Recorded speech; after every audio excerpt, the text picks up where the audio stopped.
আসসালামু আলাইকুম আপা বলেন। জি, না ওই যে আপনি বোধহয় ওই আপনাকে খুঁজতেছে কারা, কারা বুঝছেন? কারা? হুম। আমাকে কারা খুঁজছে? এই যে আপনার ভক্তরা, আপনার ভক্ত যারা তারা খুঁজতেছে। হ্যাঁ? এখন কোথায় আপনার কোথায় খুঁজছে আপা? ও না আমি তো শুনেনি না ওই হ্যাঁ। আমাকে যখন আমার ফোন কি আপনি ইয়েতে দিয়ে রাখছেন? আমাকে ফোন দিচ্ছে। আচ্ছা। ও হ্যাঁ, এখন সুবহানাল্লাহ! মানুষ এই কত তো ভুল হইছে। মানুষ মানুষ কত হ্যাঁ, অবিবেচক আপা। আপনার ওই করেন তো আপা, আপনার ওই নাম্বারটা আ আমি হুম। আসলে ভিডিও এডিটিং করার সময় পাই না। সুবহানাল্লাহ, আস্তাগফিরুল্লাহ। কেন লোকে আপনাকে ফোন দিবে? আমি শুনে খুবই দুঃখিত হলাম। আমি আপনার নাম্বার দিছি। আপনি হ্যাঁ, আমি আপনি আপনি একটা কাজ করেন আপা। ওই নামের জায়গাতে মে মে ওই WhatsApp এ আপনার নামটা লিখে দিয়েন বা অন্য একটা কিছু লিখে দিয়েন বা নাম না ধরেন আপনি লিখে দিলেন যে মাই গার্ডেন এভাবে লিখে দেন। তাহলে পরে আপনার হ্যাঁ, ওই নাম্বারটা আর শো করবে না।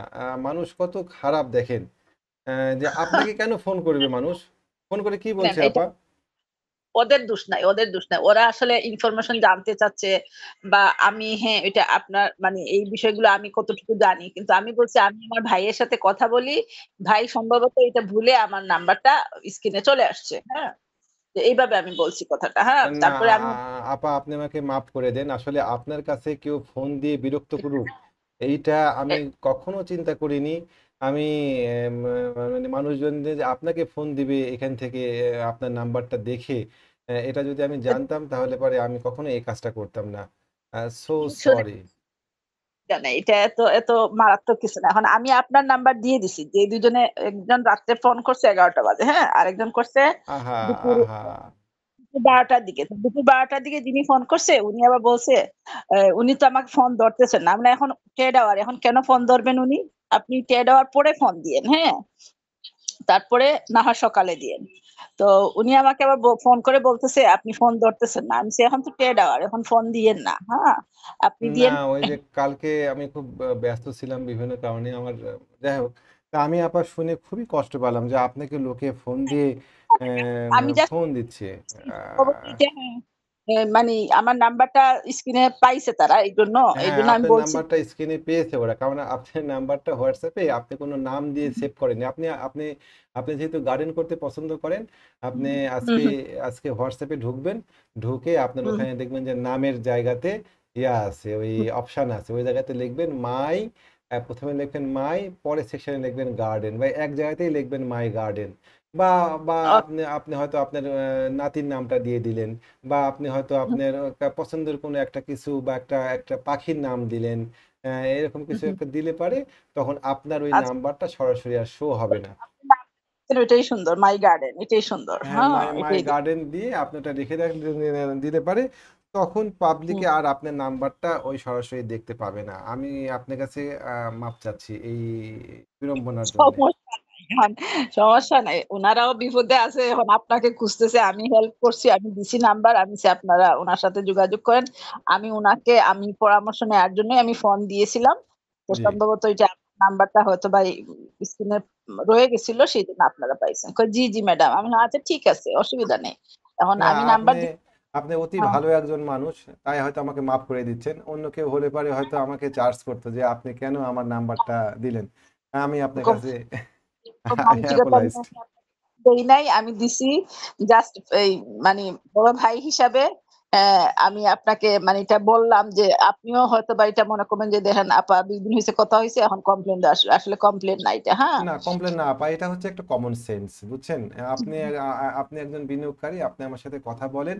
আমার ভুল হুম, হয়েছে একটা, সেই ভুলটার সুযোগ কেউ নিয়েছে। আসলে আমার হুম। নাম্বার তো দেওয়াই আছে। আমার নাম্বার আমার YouTube চ্যানেলের ডেসক্রিপশনে গেলে পরে নাম্বার পাওয়া যাবে। এই হ্যাঁ, সম্ভবত এই নাম্বারটা সে ২ টা নাম্বার কি চোখে পড়ছে নাকি কি বুঝলাম না। কি বলল? রাত্রে যিনি ফোন করল আমি বলছি, "আচ্ছা ঠিক আছে আমি কারেকশন করে দিচ্ছি আপনাকে।" পরে আমি উনাকে নাম্বারটা টেক্সট করে দিলাম। হ্যাঁ? যে এটাই ভাইয়ের নাম্বার আপনি কথা বলিয়েন। হ্যাঁ? সো সরি, সো তারপরে সরি। হ্যাঁ, তো থ্যাংক ইউ আপা দিছে। হলো আপনি মাফ করে দিয়েছেন এতে তো আমি খুশি। তা আসলে আমরা না, না সংক্ষেপে কাজ শেষ করে নিই। বলেন কি অবস্থা?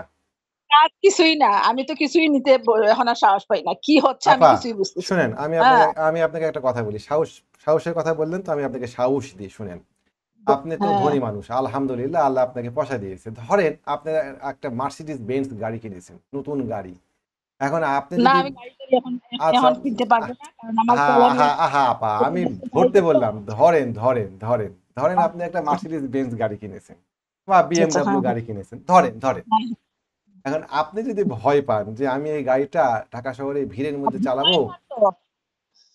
এটা ভয়, আমি ভয় পাচ্ছি না তো, মানে আমি মানে একটু বিশৃঙ্খলা মনে হচ্ছে আমার হ্যাঁ কাছে। হ্যাঁ হ্যাঁ, ধরেন আপনি যদি মনে করেন যে রাস্তাঘাট খুব বিশৃঙ্খল, আমি এই অবস্থায় হুম, হুম, গাড়িটা বের করবো না, গাড়িটাতে কোথায় ক্র্যাশ পায়, ক্র্যাশ পড়ে, বা ওই যে কিছুদিন আগে দেখলাম একটা আনফরচুনেট ঘটনা, একটা কাভার্ড ভ্যান পড়ে একটা ফ্যামিলি 4 জন লোক মারা গেলেন, ওইরকম হুম, হুম, দুর্ঘটনার ভয়ে যদি আপনি গাড়িতে না উঠতে চান, তাহলে গাড়িটা আপনার গ্যারেজেই পড়ে থাকবে। মার্কেটটা হুম, হুম, ঝুঁকিপূর্ণ মার্কেট। এই মার্কেটে আমরা টাকা মান্থলি প্রায় 5 থেকে 6% প্রফিট করার আশা করি, যেটা ইয়ারলি প্রায় 60% প্রফিটের সমতুল্য হয়, যেটা কোনো ব্যাংক বা কোনো ব্যবসা প্রতিষ্ঠান আপনাকে দিবে না, যে 1 লক্ষ টাকায় 60,000 টাকা এখানে সম্ভব।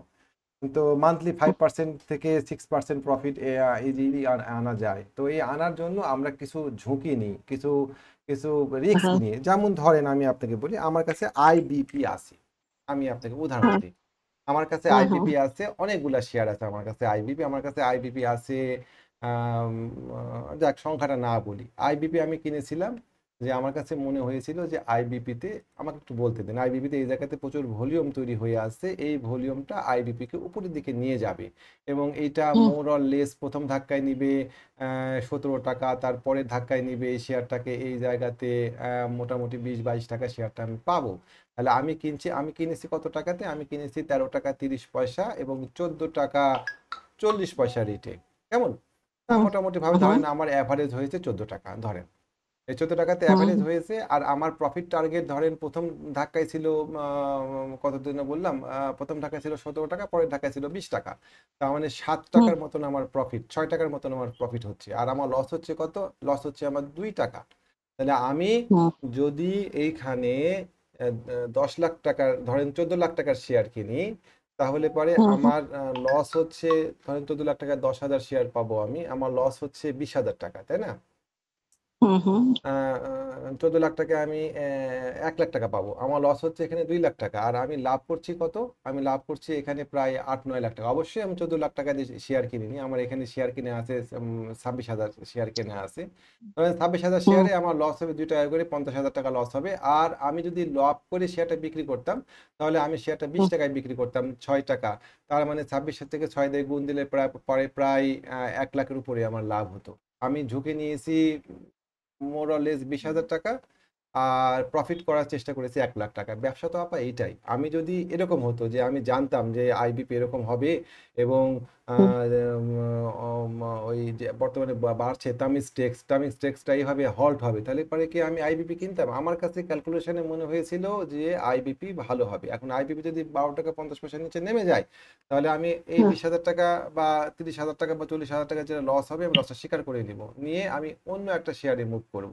আজকে দেখেন, আমাকে একটু কথা বলতে দেন আপা, আজকে দেখেন, আজকে মার্কেটে কেনার দিন। আজকে আনোয়ার গ্যালভানাইজিং আমাদের রেটে চলে আসছে। আমি লো পেট দিয়ে শুরু হুম, করি আগে।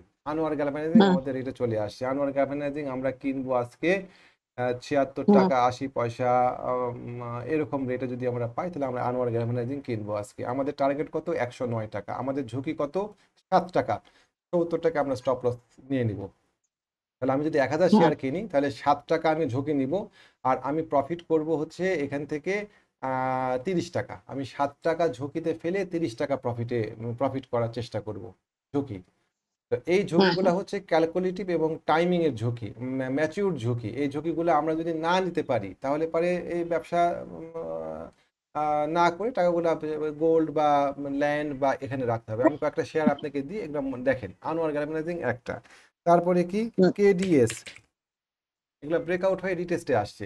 কেডিএস একটা সুন্দর ব্রেকআউট পয়েন্টে আসছে। কেডিএস শেয়ারটা আজকে ধরেন যদি পাওয়া যায় 48 টাকা বা 40 টাকা, এরকম না, 48 টাকা, সরি, 48 টাকা থেকে 48 টাকা 42 টাকা 50 পয়সা যদি শেয়ারটা পাওয়া যায়, তাহলে কেডিএস শেয়ারটা আমরা নিব। আমাদের ঝুঁকি হবে কত? আমাদের ঝুঁকি হবে 46 টাকা, 2 টাকা। আর আমাদের প্রফিট হবে কত? আমাদের প্রফিট হবে 58 টাকা, মানে 10 টাকা। 2 টাকা ঝুঁকি ফেলবো, আমি 10 টাকা প্রফিট নিব, মানে 1:5 রিস্ক রেওয়ার্ড রেশিও। ব্যবসা হচ্ছে জাস্ট লাইক দ্যাট। এই দুটো আমার পছন্দের শেয়ার আজকে, যেটা যেটা বললাম। ওইদিকে কেটিএস, তারপরে আরেকটা জন্য কি বললাম আগে, ওটা ভুলে গেলাম। তো 51 টাকা ক্লোজ হইলো না? কেডিএস গতকালকে 49 টাকায় ক্লোজ হয়েছে। আচ্ছা, তারপরে আমি বলি দেখেন, আমার কাছে গোল্ডেন সানও আছে, গোল্ডেন সান নিয়ে আমি কথা বলবো না। এরকম ভাবে যেগুলো যেগুলো ব্রেকআউট হয়েছে খুঁজে খুঁজে বার করেন, এগুলা খুঁজে খুঁজে বের করে, এই যে এই এই চার্টটা দেখতে পাচ্ছেন, এই চার্ট আপনার সাথে কথা বলে, আপনি এই চার্টের ভাষা বুঝতে আচ্ছা, পারেন না, তাই ১ আপনি। মিনিট বলি। আপনার চার্ট তো আমি বুঝি না, আসলে বুঝবোও না। কারণ এগুলো তো আসলে প্রশিক্ষণ না নিলে বোঝা যায়ও না। হ্যাঁ? আমি একটু বলি, আমি আমার হাতে থাকা স্টক থেকে যদি আমি কিছু নেই, তাইলে তো আমি গেইন করতেই পারি, তাই না? ইনশাআল্লাহ। আমার কিন্তু এটাই আমার নেচার, হ্যাঁ? জি। আমার নেচারটা এটাই। আমি শুরু থেকেই আমার মানে ৯৬ সন তো আমি ওই সময় তো খুব বেশি বাজে একটা অবস্থা ছিল, সরে আসছিলাম। জি। তারপর ৯ সাল থেকে এই পর্যন্ত কন্টিনিউ আছি, হ্যাঁ? তো আমার একটা অভ্যাস কি, আমি মনে করেন আমার যেটা আছে, যে আইটেমটা হাতে আছে, ওই আইটেমটাই আমি যখনই ৳৭-৮ কমে জি। আমি বড় একটা ফিগার নেই। জি। হুম। Good, good, good. হ্যাঁ, হ্যাঁ। তো আমি ওই চিন্তায় ছিলাম এতদিন যে ওইখানে মানে যেইখানেই আমার সুবিধা মনে হয়, যেমন আমার আফতাব অটোটা খুবই পছন্দ। হ্যাঁ? আফতাব অটো। তার এটা আমার খুবই পছন্দ। তো এটা আমি এজন্য আপনার কাছে এই নিয়ে মনে হয় ৩ হ্যাঁ, Aftab ৩ auto. Aftab auto breakout হয়ে শেয়ারটা পড়ে গেল। আনফরচুনেট, ভলিউম পাচ্ছে না। বড় কোনো পার্টির মুভমেন্ট এখনো শুরু হয়নি এই শেয়ারটা। আপনি বলছিলেন পড়বে, কিন্তু কই পড়তেছে না তো। পড়া উচিত ছিল, শেয়ারটা পড়ছেও না এই খারাপ মার্কেটে। একটু একটু থেমে কিনেন। 38 টাকা, হয় হয় আপনি শেয়ারটা কিনবেন 34 টাকা 60 পয়সায়, আর তা না হলে পরে আবার আবার ব্রেকআউট দিলে শেয়ারটা কিনবেন। আপনার তো আছেই অনেক, আর আপনার কেনা প্রাইজের থেকে খুব একটা কমেও নি, সুতরাং এই জায়গাতে কিনে অ্যাভারেজ করে, অ্যাভারেজ করতে গেলে কমপক্ষে 15% পড়া উচিত আমি মনে করি। হ্যাঁ, না, তা না এভার হলে। দরকার নাই। আমার পুরাটাই প্রফিটে। হ্যাঁ? আমি ও। চাচ্ছি যে আমি এটা তাড়াতাড়ি এটা সামনে নভেম্বর মাসের একটা তো এইজন্য জি। তাড়াতাড়ি এটা থেকে হয়ে যাব। যে তো সেক্ষেত্রে আপনার দুইটা পসিবিলিটিস আছে, এইসব দুইটা পথ আছে। এক, আপনি অপেক্ষা করেন, শেয়ারের দাম বাড়লে পরে আপনি বিক্রি করে দেন, অথবা যদি মনে করেন যে না আমি লং এ রাখছি, বিক্রি করব না, সেক্ষেত্রে শেয়ারটার দাম যদি 34 টাকাতে আসে আপনি আবার বাই করবেন। এই হচ্ছে এবার দুইটা হ্যাঁ, এবার আমি ডিভিডেন্ড এর মানে সময় পর্যন্ত থাকবো না। কারণ ডিভিডেন্ড এটাই বেড়ে যাওয়ার পর থেকে এটার উপর থেকে আমার একটু আসছে। মানে এত উম এটা তাহলে পরে ডিভিডেন্ডের ঘোষণা দিলে পরে শেয়ার থেকে বের হয়ে যায়। বের হয়ে যাব। জি। এখন আমি চাচ্ছি যে তাইলে কি, আমি আজকে দেখলাম যে গতকালকে দেখলাম ইটিএল টাও কমে আসতেছে। গতকালকে দেখলাম অ্যাডভেন্ট ফার্মাও কমে আসতেছে। হুম? তো আমি ইটিএল। যেকোনো একটা নিবো। বেশ বড় ফিগার নিবো, যেকোনো একটা নিবো। ওইখান থেকে আমি এই অ্যাডভেন্ট ফার্মাটা নিলে তাড়াতাড়ি ছুটতে পারবো, নাকি ইটিএল টা নিলে তাড়াতাড়ি ছুটতে পারবো? এই জিনিসটাই আমি এখন অ্যাডভেন্ট ফার্মা।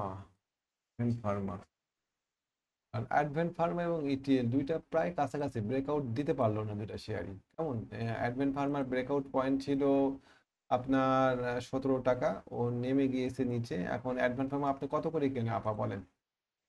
৳১৪।